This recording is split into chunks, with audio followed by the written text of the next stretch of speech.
So a daughter and father relationship is a kind of relationship that I personally envy. And that is the kind of relationship that I don't think Ada Omo Daddy was able to establish in the movie. Are you thinking what I'm thinking? Or am I just overthinking everything?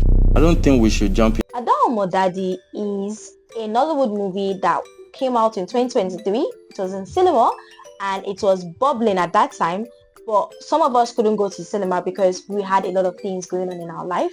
But currently now, after 2 years of hiding the movie, I don't know where they were hiding that movie. They finally decided to bring it out on Netflix, which is a very big delight to all of us who didn't go to cinema to see the movie. To any conclusion because of this picture. Shut your mouth. But the fact that this is 2025 and most movies have been on cinema since, very few of Nigerian movies have been on streaming platforms. I was so excited that I got to see one. You're asking me to shut my mouth? Shut it. So Ada Omo Daddy stars Omo Dada. It stars Shola Shobowale, Mercy Aigbe herself, Dele Odule. It stars Chinwe Talagu, Carol King, Tomi Ojo, and so many wonderful and beautiful actors. Damn, the actors were fine in that movie. That when a Yoruba woman tells you Koshidano, it means war. So now from the title, I was expecting to see a girl named Ada, a rich spoilt brat, spoilt by her father, and then there'll be consequences of her action. Sorry, it's been a while I watched the trailer, so the memory of everything faded away. So I was expecting to see something like the movie Something Like Gold, a rich spoilt brat. But then we got to meet the main character played by Omo Dada, and her name happens to be Pero.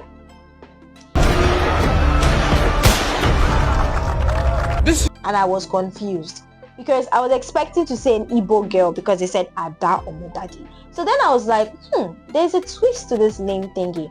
Is it intentional? I think it is actually intentional. So I was kind of excited and it piqued my interest. So we get to see Pero, a firstborn daughter of her father, a very responsible rich girl. Now that was something that contradicted to the old thing, Ada Omo Daddy. Most times when you hear Omo Daddy, you get to see a spoilt rich brat. But now we get to see a responsible rich girl running her father's business, and her father made her the MD of the business. It is time for us to go to plan B. Bombardment.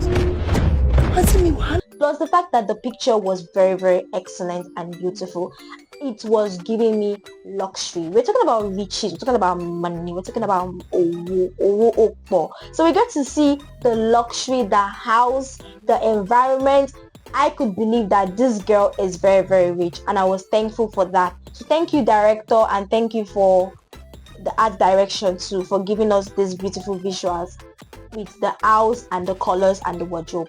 I could see a lot of gold, and that was very pretty. We're just trying to protect. No, Daddy, nobody protects anybody with lies. No. Then we get to meet this Igbo man that is looking very frustrated in one village like this. And then I knew that there's something up with this Igbo man. Where are you coming from? And there's a girl named Ada. Who is Ada? And then we find out that Pero is not the biological daughter of the rich man, and her father is one man in the village that actually abandoned her and her mother.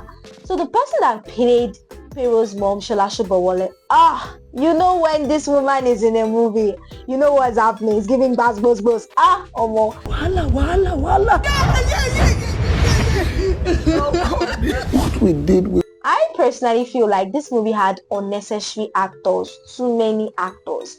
Literally, I could see actors standing with little to no dialogues.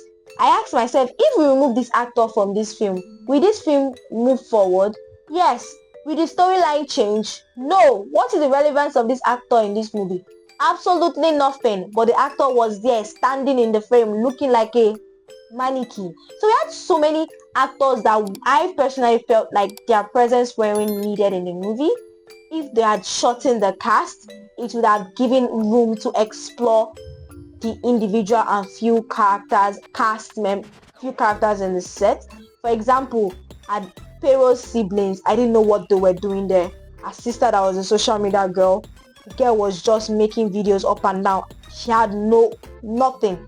I personally felt like those two children were there because when they find out that their sister is not their biological sister, it's not their father's daughter, kiniko, they will oppose and be like, oh, she's supposed not to take over the company. I'm supposed to take over the company. I thought that was why that's why they were in the movie, but it didn't happen like that. For the fact that we didn't even get to see scene of our siblings acknowledging and hearing that Pharaoh is not their father's daughter.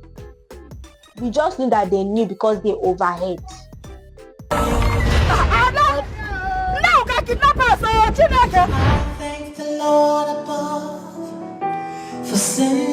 But one other thing I liked again about this movie was the fact that Shola Sobowale was there. Shola Sobowale and Mercy Aigbe, God, can everybody match my freak?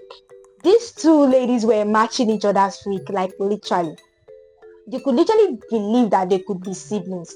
The energy Shola Sobowale was giving, you know, our dramatic energy, Mercy Aigbe was also punching in the energy. They literally matched each other's freak, and those were like the two strong characters that I knew that if they took those characters away from that movie would have died. So thank you, casting director, for adding Shola Sobowale, because she literally carried this movie on her head and on her shoulders. She took the burden of making this movie very, very beautiful pictorially, and that was something I really, really admire. So Shola Sobowale, thank you so much, ma. I really love you, ma. Thank you so much, ma. Yes, and also Mercy Aigbe. I was really excited that Mercy Aigbe did something in this film. This film is literally our film, but she was not the main character. You see, most times, people do film, they make themselves the main character, but she wasn't the main character. She would have played the mother, but she didn't play the mother. Instead, she played the second lead role.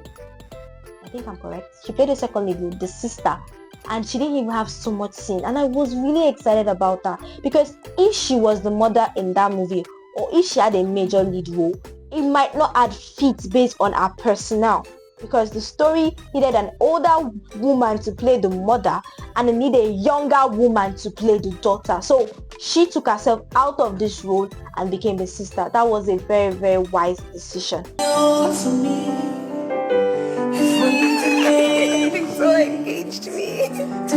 do you want to know? Daddy! In this movie, I didn't like the story because of the whole concept of having a estranged father walk into your life and you accepting him.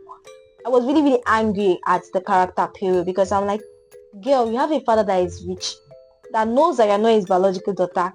Even still, the man has always treated you as a daughter, even made you the MD of his company.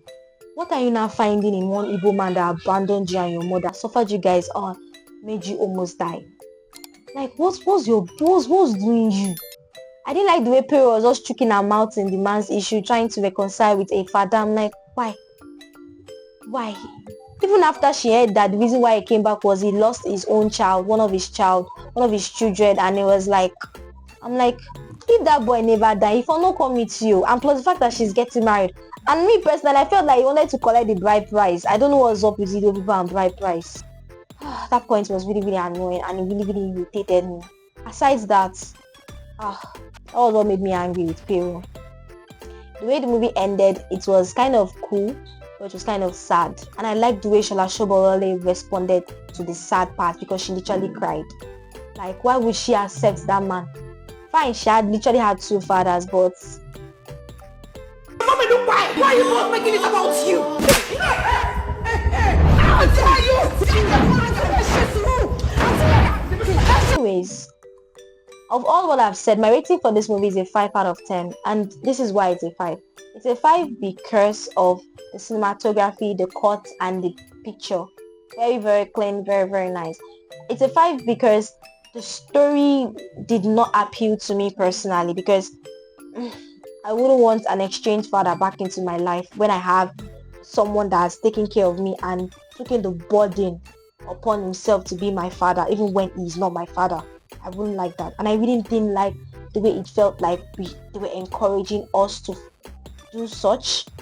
I know, right? It's good to forgive, but to what length are we supposed to forgive these people? Answer me, to what length are we supposed to forgive these people? I really didn't like the way it was told. I'm sorry. It's just a personal thingy. I didn't like it. Sorry. So that's why it's 5 over 10. But if you see the movie on Netflix, you definitely like it because it's giving the Nigerian Owambe style, the party and everything. So you definitely like it. So this movie is on Netflix, and I'll jump the link to the movie directly on Netflix. You guys should stream Ada Omo Daddy on Netflix, and also drop a comment. What do you think about the movie? Am I exaggerating, or is it just me that I don't like giving people second chances? What do you think in the comment section? Drop it and let's get this party started. And also share to your friends and family. Like this video, subscribe to the channel if you haven't. And I know, right, you're not used to this setup and you're asking yourself what is going on. Victory, but a lot of things is going on, and I'll see you on the next one. Peace out. Bye.